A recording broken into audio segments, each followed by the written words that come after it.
Hello and welcome to a digital lecture for Salt Lake Community College. In the previous section, we discussed how the randomization in studies produced what was known as a null distribution, which follows a bell-shaped pattern. This lecture will cover section 3.1 for Intro to Statistics, considering the central limit theorem in relation to categorical variables, which will expand on the null, or more generally, the normal distribution, created when using statistical techniques on many variables. The normal distribution will be an important concept for us to understand and follow, as many realistic situations in statistics follow a general normal distribution, though we will dive more into its qualities in section 3.2. For now, we have the central limit theorem for proportions, which will allow us to claim that a sample proportion will approximately follow a normal distribution if the observations in the sample are independent and the sample is large enough overall. Unfortunately, the proof for the central limit theorem requires knowledge of concepts beyond the scope of this course, but in general, think about it as if I have a lot of information to work with and the observational units in the sample do not interfere with one another, then I will have a normal distribution. One use of the normal distributions is to create what is known as a confidence interval, which is a range of plausible values for a true population value.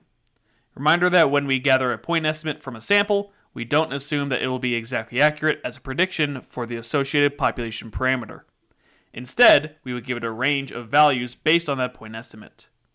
For example, if I estimate that around 48% of people voted for a certain candidate based on my sample, it'd be more appropriate to report a confidence interval around that value where I'm confident to a certain degree that the interval will contain the true percentage of people who will vote for that candidate. Maybe something like 44% to 52%. Below are some examples of sampling distributions created for a variable using different sample sizes.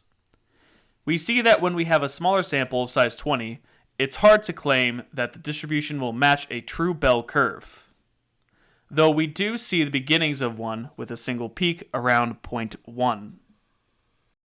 However, as we increase the sample size to 100 and then even to 500, we see a more tight distribution taking an approximately normal shape around 0.1. Generally, this is because when we have a small sample size, rarer outcomes are more likely to influence the shape of the distribution, as shown in the first situation where I have outcomes around 0.3 or 0.4 that make the distribution not look normal. But as we increase the sample size, we would expect a majority of the outcomes to be close to the true population proportion value, and so those rare outcomes, though important, influence the shape of the distribution less.